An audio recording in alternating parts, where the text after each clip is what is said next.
The following presentation is brought to you by the Realm Network.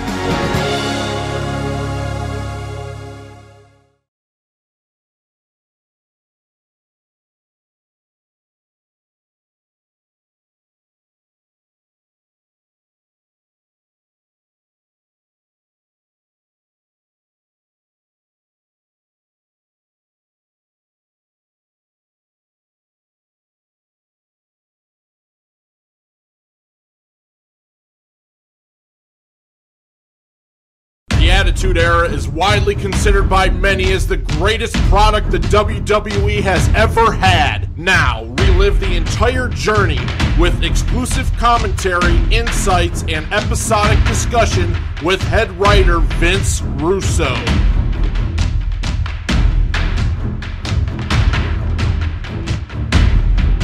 Hello, everybody, and welcome to this edition of Raw, What It Was Good For. Jeff, let's get to this. Raw, what was it good for? June 22nd, 1998.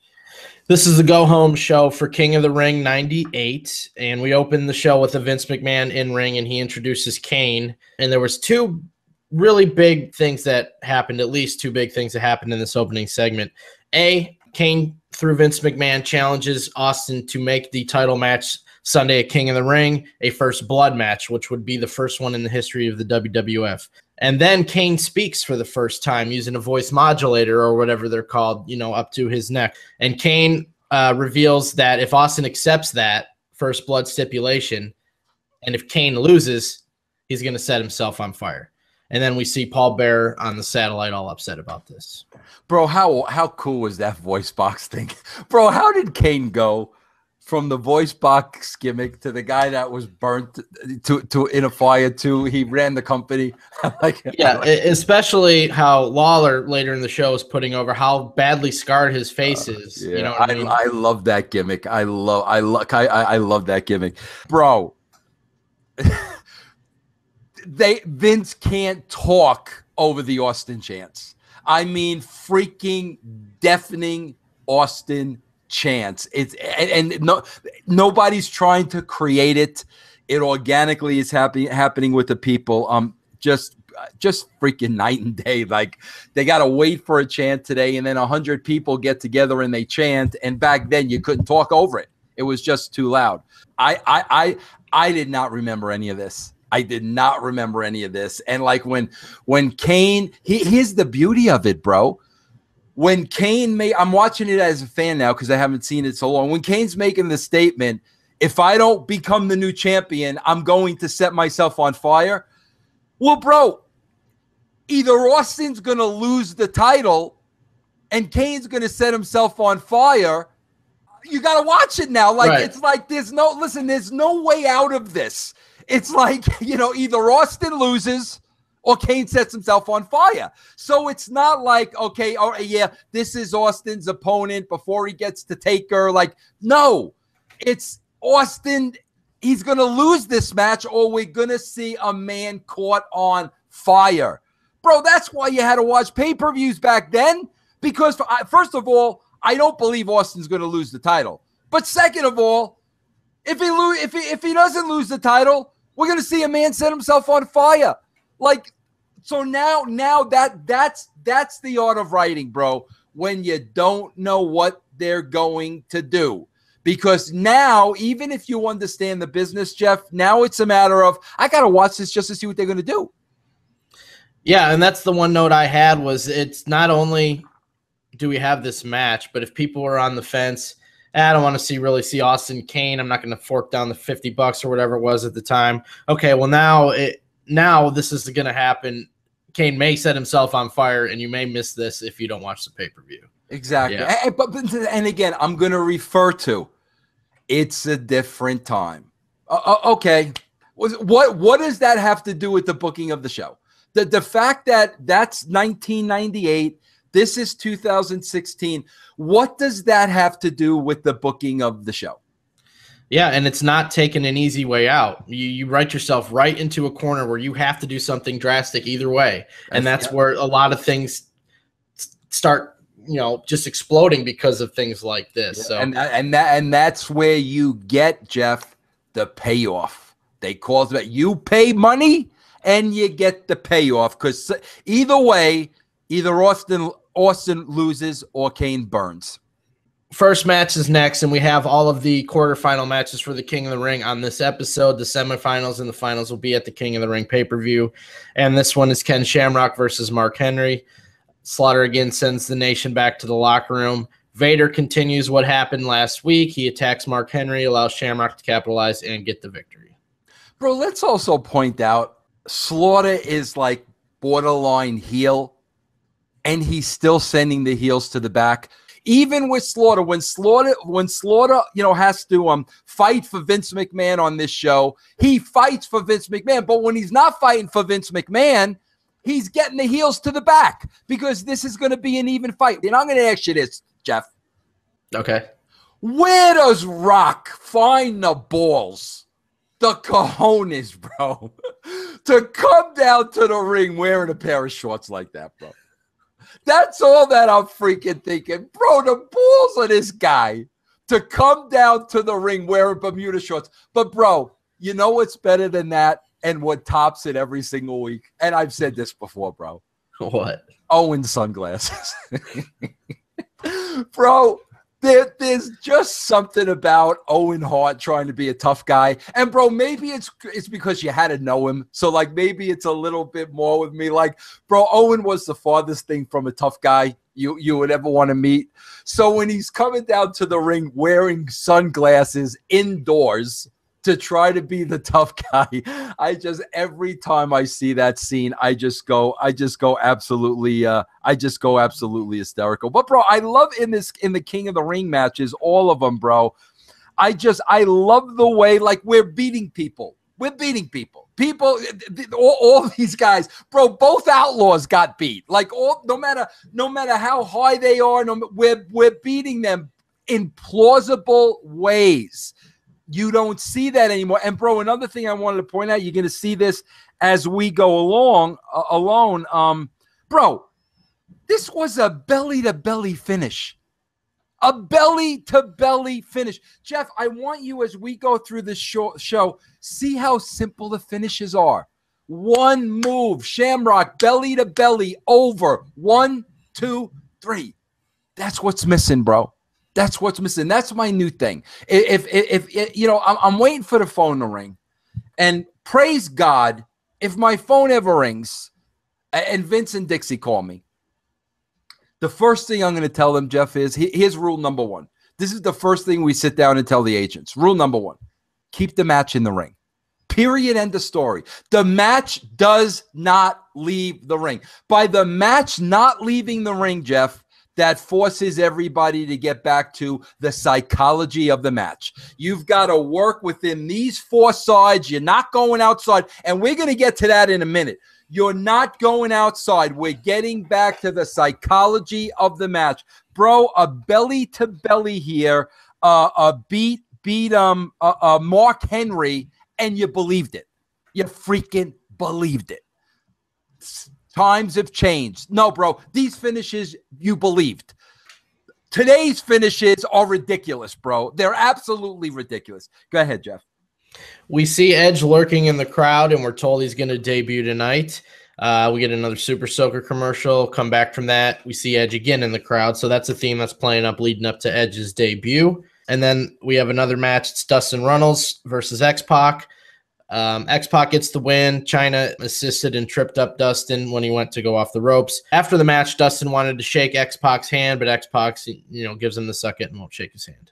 Good match, bro. I even like little nuances like this, Jeff, and I guarantee you didn't even notice this. I notice it because I kind of know how I work, and I'm looking to see if at the end of the match, Dustin was praying, but he was literally moving his mouth. You see what I'm saying, bro? So, like, he wasn't just this. I mean, he literally was talking where, like, you knew immediately Dustin's praying. Now, remember, just a week ago, he thanked his Lord and Savior, Jesus Christ. Okay, now he's in the room. Now he's praying. Little nuances like that, bro. I mean, bro, a little thing like that is furthering this character. Okay, he's the guy born again Christian now. What's the deal? But that 3 seconds where I literally saw him praying, That's all character development, bro. 3 seconds. That's all it takes. We see a first-time interview. A couple times this will happen. Paul Bearer on the satellite. JR asks him, about King of the Ring and stuff, and Paul Bearer says he's going to be at the King of the Ring. We see Edge in the crowd again, and then we have an in-ring where Jerry Lawler calls Al Snow into the ring to further their story. Al comes in dressed like an old lady. He's got Lawler's crown on head, and Al still wants his meeting with Vince, so Lawler offers him this deal. Here, it's on this paper. Give me the crown for your meeting with Vince, and they make the trade. But the paper is it's a contract, not an appointment with Vince. So, but it's signed by Vince, and what the contract is, Al has a tag team match, himself and Head versus Too Much at the pay-per-view, and the only way he will get a meeting with Vince is if they win that match. Too Much runs in, Al fights them off, Al accepts the challenge. Jeff, I'm sitting here, and nobody can see me but you, and I'm cracking up looking at my notes, and I'll tell you why. Bro, this may have been, listen to me, what I'm about to tell you may have been the unsung highlight of the entire Attitude Era. Bro, I can't believe we were this smart. Can I just say that, Jeff? Can I just say I can't believe we were this smart? First of all, we have to pay homage to the King's line, if you see a little old lady with 2 heads, that's Al Snow. I mean, bro, come on. Jeff, this is the greatest thing I may have seen on any freaking show. Okay? Bro, we've already established Paul Bearer's at home. He's waiting to see Kane, the whole 9 yards, bro. Okay? Jeff, during this segment with Lawler and Al Snow, we randomly just go to Paul Bearer at his house, watching the show, eating snacks. Bro, I popped so freaking huge. He didn't say anything. There was no reason to go to him. And he's sitting back, watching the show, enjoying the show, like shoving cheese doodles down his mouth. Bro, I watched that and I said, I'm brilliant. I'm brilliant. We're brilliant. The fact that we went to Paul Bearer for that shot is absolute freaking brilliance. And to me, bro, I think so far that has been the highlight of everything we've watched over the last couple of months. Kevin Kelly tells us he's outside Austin's door. They're waiting on him to arrive. We see Edge again in the arena. Next quarterfinal match for the King of the Ring is Marc Mero versus Jeff Jarrett. JR says that there's been a gag order handed down on the Sable situation, but all they know is she is employed by Titan Sports. Sable comes down during the match. Mero's furious, of course. He's distracted, allows Jarrett to take advantage and get the win. Jeff, I'm going to tell you a great inside story. Brand, this is why you this is why Sable was off TV for a while? Yes. Jeff, hear me out. It out. Wait a minute. No, you know half the story. Probably. Brand, this is why you subscribe to the brand. And listen, Jeff, there's a part of me that, like, okay, if Lesnar ever catches wind of this idiot Russo doing his idiot show for his idiot brand, I'm going to kill him. Okay? So there's that part of it, but there's the other part of it. This is too good to pass up. It's too good to pass up, bro. Now it's all coming back to me. Okay? Jeff, Sable wanted to get breast implants. Okay? So we had to write Sable off of TV to get breast implants. Jeff, this is no joke. Okay? Bro, she comes back to TV. Bro. Jeff, her freaking boobs were humongous. Jeff, they were humongous to the point that she had on a full sweater in the back and was so embarrassed to even be walking around. I mean, Jeff, they were huge. They were like something you'd see on a cartoon, like a Jessica Rabbit. They were, bro, she was embarrassed. That's how big they were. Bro, they were so big, she literally had to go back when they healed and get them reduced.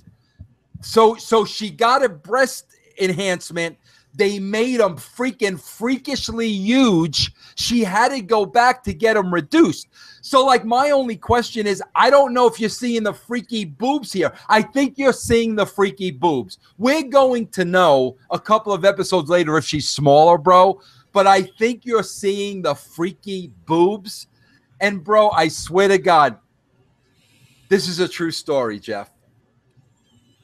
I got Marc alone in the back. Okay, because I would have never said this in front of Arena. And I was like, Marc, what the F, bro? I said, what? I said, bro. So, bro, I swear to God, I said, Marc, what happened? So Marc looks at me, bro, and he goes, Vince, he goes, Sable, she was out. She was under, and she was getting the surgery. And he goes, and, the doctor was giving her their implants, and he kept looking over at me. And he goes, and every time the doctor kept looking over me, I kept telling the doctor, pump them up, up. He said, and finally, we got the right size. So, bro, I'm believing this. And I'm like, Marc, are you freaking serious? Your wife is under, and you're telling the doctor to put freaking watermelons in her chest? Are you out of your mind? And freaking Mero just looked at me and like just freaking cracked up. He's like, bro, come on. But, bro, it was Jeff. I swear I never saw anything that big in my life. She was so embarrassed. I don't know what happened, but she had to go back. And I think these are the freakish ones because I think we'll see another Sable down the road. Kane versus Road Dogg. Billy Gunn gets sent to the back. Kane wins with the tombstone. I was surprised. I was surprised how long this match went. You know what I mean? The way Kane has been as a monster at this point. This match went 8 minutes, which was long for Raw at this time. It is long. I just thought that was long. And then JR asked Paul Bearer again about his physical condition. He says he's healed. He'll be there Sunday. He asked him, why did The Undertaker do what he did to him last week? And Bearer says because he didn't want him to tell the world about the collusion that he did, the plan to take out Austin. He tried to shut him up, but it didn't work. Then the lights blink in Paul Bearer's home. You hear a woman screaming. Undertaker shows up and beats the crap out of Paul Bearer. Jeff, to this day, I'm a mark for stuff outside of the arena. I mean, to this day, I love stuff like that. And bro, come on, if you're a fan at home and all of a sudden Taker's in Paul Bearer's house, you're not expecting it, bro. You're not expecting it. I just think that's great television. And again, it's like, okay, different time, bro. Why wasn't Roman Reigns at home yesterday? Because of the nose injury or whatever he had to do. Why didn't we go to Roman Reigns' home? Why didn't something happen at Roman Reigns' house? You know what I'm saying? It's, oh, God, bro, that's just so good. I did not expect that. I forgot all about that. I didn't know Taker was going to the house. And those are just the surprises that I freaking miss. Because, bro, somebody's sitting at home in their living room. Holy shit, Taker's at Paul Bearer's house. That's going on around the world, bro. Why can't they give us that anymore? That's all I ask, bro. I like how Taker said, you think I didn't remember where you lived or forgot where you lived or something like that. Right. So next is Edge's debut match. I completely forgot about this. It's a quick finish, count out. Jose Estrada legitimately broke his neck in this match on that move. Do you remember this at all? Because I tried to research this because this was a taped Raw. This wasn't live. And what they were saying and the stuff I was reading, that it was a 30-minute delay in the show, that he was down and they were treating him and getting him, and to get him out of there was an entire 30-minute process. Do you remember anything about this? Bro, I don't even remember he broke his neck during this spot. I mean, you telling me that, I'm like, what? No, I don't know, bro. I don't remember any of that. No. And I tried to see if there was any interviews about it, and the only one I could find was from Edge in 1999. So take that for what it's worth. It was so many years ago. But Edge said, you know what? It's one of those moves that I'm flying through the air and I just land. Where the guy is really his concern. It's one of those things where, man, you feel horrible, but at the same time, it's really no one's fault. When I got back, everyone stressed that. They said, get over this because it wasn't your fault. That made me feel a lot better. It's just one of those moves and one of those risks we take. Bro, think about what he's saying there. Read that one more time, Jeff. And I want everybody to listen to what he's saying. Go ahead, bro. Yeah, and remember, this was 17 years ago. Exactly, bro. Yes. You know what? It's one of those moves that, you know, I'm flying through the air and I just land. Where the guy is really his concern. It was one of those things where, man, you feel horrible, but at the same time, it's really no one's fault. When I got back, everyone stressed that. They said, get over this because it wasn't your fault. They made me feel a lot better. It's just one of those moves and one of those risks we take nowadays. Jeff, there was one move like this maybe per show. The last move I remember was Taka running across, hitting the top rope, and I don't even think that was the last show. That might have been a couple of weeks ago. I don't remember. There was maybe one move like this per show. Bro, you're getting 10 moves like this per match. And you hear what Edge is saying. I'm flying through the air. My body is out of control. The guy has to be standing in exact spot. If I'm off by a fraction of an inch, if he's off by a fraction of an inch, Jose suffers a broken neck. So now I ask you, then why take the risk 10 times during a match? Oh my God, bro. I wish somebody today would read that statement by Edge. That's what we're coming on here talking about every single week, bro. One spot on a 2-hour show, a guy breaks his neck. There are 6 spots in every match like that today. And you have a wrestler telling you, I'm flying through the air. You know, my body more or less is out of control. He needs to be in a specific spot. If he's not in that specific spot, whoops. I mean, come on, bro. And again, Jeff, here's the thing, bro. If the ratings are double than what they were back then fly away. Fly away, bro. Literally fly away. Keep doing what you're doing. But when there's the decrease in the audience and the risks are 100 times more than they were back then, somebody needs to explain the point of that to me, bro. Jeff, when you look at the finishes today, right? And bro, everything is a finish. One finish, boom, tombstone, Kane, tombstone, over, done. And you see where we are today, what it takes to beat a guy, Jeff, right? Jeff, where are we 10 years from now? Is somebody going to have to take out a gun and shoot somebody so they can pin them 1, 2, 3? Where do you go from now that nothing can beat anybody? Where do you go 10 years from now? That's why it needs to come back. You need to bring it back to center. Go ahead. I'm sorry, but I went off on a tangent there. No, that's all right. I completely forgot about this. We go to see Kane's destroying the locker room in response to the Undertaker assaulting his father. Mankind is trying to calm him down. And then we get a shot of Estrada taken away on the stretcher. See, little things like this, I just had a note. Like, something happened, so we're going to see the character's reaction to it. You know what I mean? Jeff, I want to point out what some Nimrod put on my tweet today. This is exactly what you said.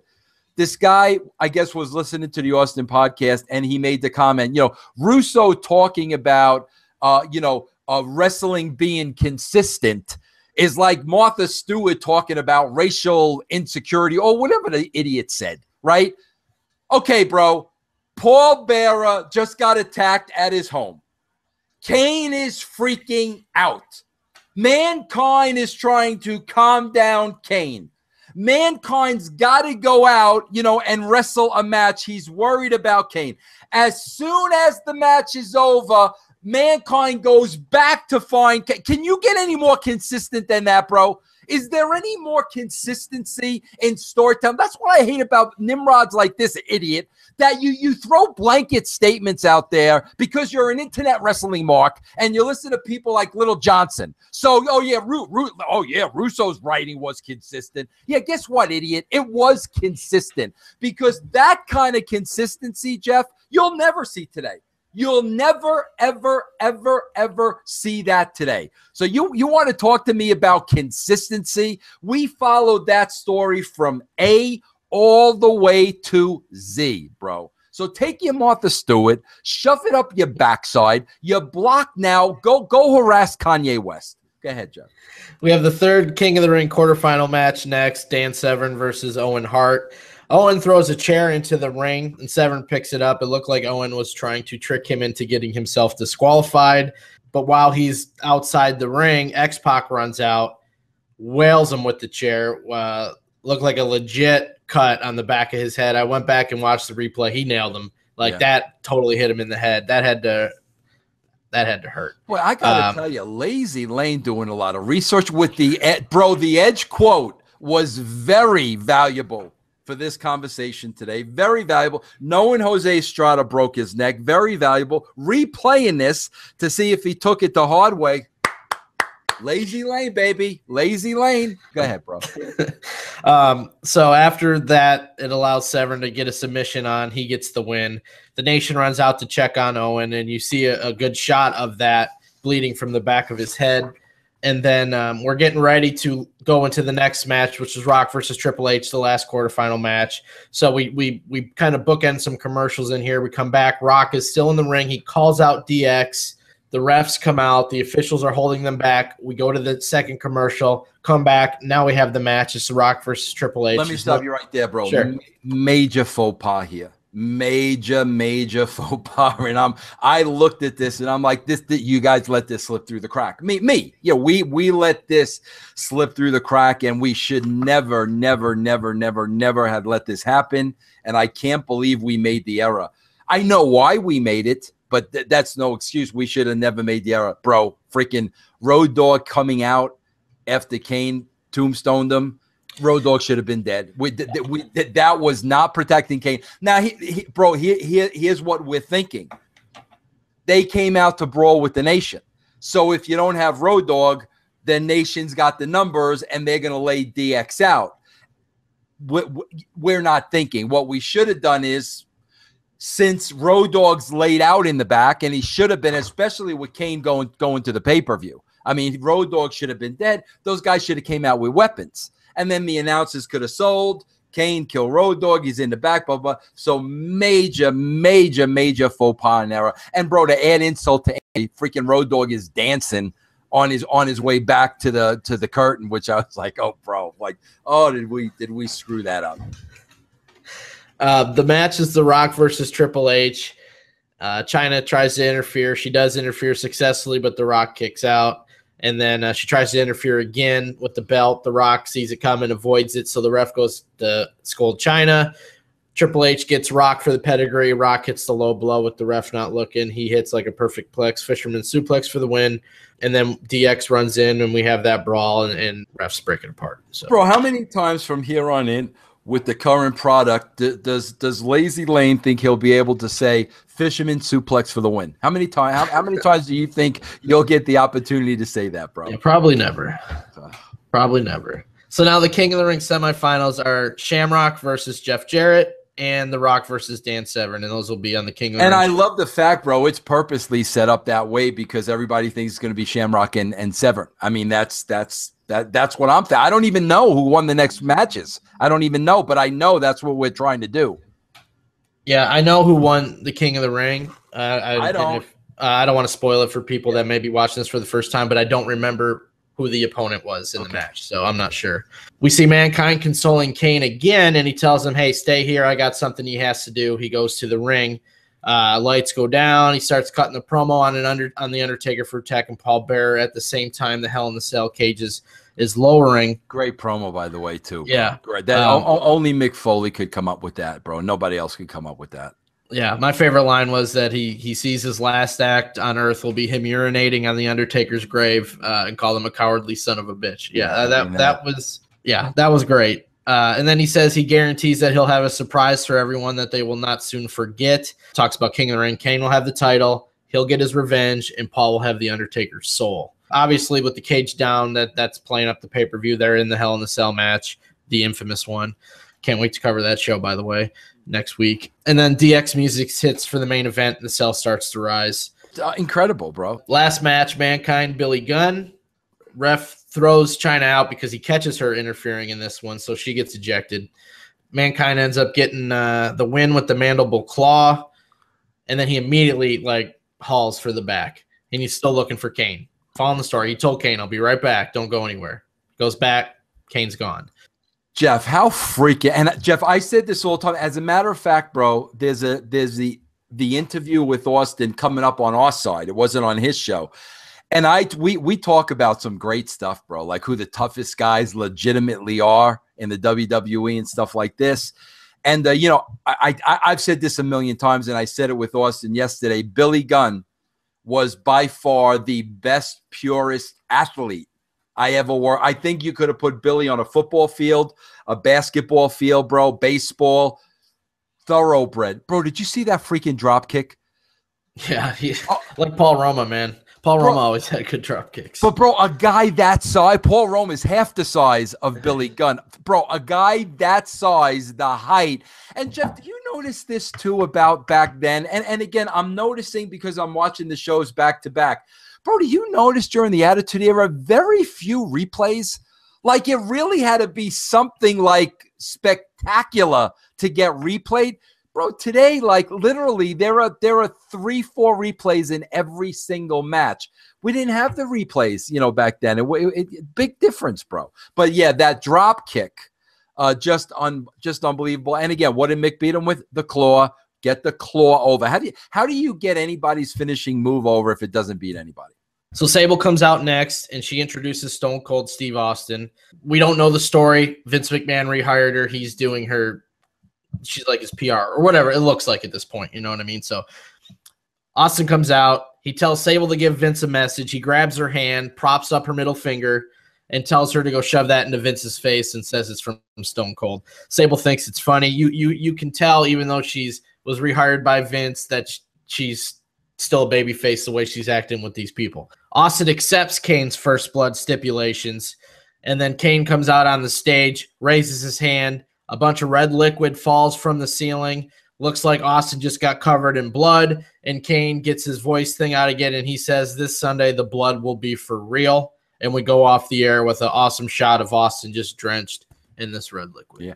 Bro, you notice the little things that people don't notice. I forgot all about the carry spot. Okay, bro. So, like, I didn't know where we were going with this. I had no idea, bro. Bro, however, these are the things people don't get. You know, when I knew something was up, Austin came out in a white jersey. He's wearing the white jersey, bro, because of the blood. You see what I'm saying? That's a crazy observation. I would have never put that together. Yeah, bro, and I'm like, Austin didn't wear jerseys. Why? He's wearing the white because you want that red blood to show up. Bro, I swear, I hate to say this. In TNA today, like, that would not even dawn on anybody that if they were dropping blood on somebody, give them a white shirt. Like, I'm telling you, something that simple would not even dawn on them. But that's why he was wearing the white jersey. And that's awesome. Yeah, that's awesome. Yeah, great. I mean, great visual, bro. You know, bro, like this had to be, I think, Jeff, a little bit of artistic liberty because, you know, like, I'm sure from what I can remember, I had that now that we know it's the first blood spot, I know in my mind I got the carry spot. I got the carry spot. That's how we're going to end it going into the pay-per-view. But now when you look at the show, you know, with Kane being so upset about what happened with Paul Bearer, would he really been standing on the stage and just you know what I'm saying, bro? That character would have been looking to eat somebody alive. So, like, when I look back at that now, I'm not connecting the dots, but it was almost like we had the carry spot. Now we got to work backwards. What I would have done, bro, is I don't know why we didn't do this. I would have done the carry spot, then had Kane attack him in the blood. That really, really would have looked visual, bro, because you saw there was a puddle. I mean, a small ocean of blood. Why we didn't do that, I don't know. But I'll tell you why we probably didn't do it, Jeff, to be honest with you. There was so much blood in that ring. One of those guys could have got hurt slipping. I guarantee you that's why we probably didn't do it. It was probably discussed, but that stuff would have been so easy for Austin to slip on or Kane to slip on. And, obviously you can't afford that, going into the pay-per-view. But like I said, I just don't like the fact that he's whimpering back there like a wounded bear. And now he's standing there cutting the promo. Not only with injuries taken in consideration, but could you imagine if Kane slipped and fell, what that would do to his character? That's what I mean? People would be laughing at him. Absolutely. Absolutely great point, bro. Absolutely. Yep. Ratings real quick. I've gotten some feedback. People like to hear it. So as long as I can find them, I'll keep bringing them up. Raw won the night 4.3 to 4.1. Very close. Nitro had a 4-0 first hour unopposed. Second hour, Raw 4-1. Nitro 4-0. Third hour, Raw 4-5, Nitro 4-2, and their main event was the Giant versus Kevin Green, the football player. Bro, can you repeat for me, please? Sure. What was Raw from 9 to 10 o'clock? 4.1. What was Raw from 10 to 11 o'clock? 4.5. When they lose 800,000 people now from the first to the third, what's the first thing you hear all the time, bro? The kids went to bed. The kids went. Okay. So why weren't the kids going to bed in 1998? The kids were. That's what drives me freaking crazy. People, can we stop? Can we? You'll see this every week too as we go along. That last hour was always the highest rated one. I wish they had the overrun ratings because those were ballooned. Yeah. You know what I mean? Yeah. I mean, because people, if Raw went longer than Nitro, then both audiences were watching the overrun and the numbers were crazy. Bro, does Sean ever come back before I'm gone? Yes, he was commissioner. I want to do that with Sean, and I think he'll be happy to do it. I'd love to do the same thing with him, bring him back on one of these shows. But that's it, everybody. Thanks for joining us for Raw, what it was good for. We'll see you next week.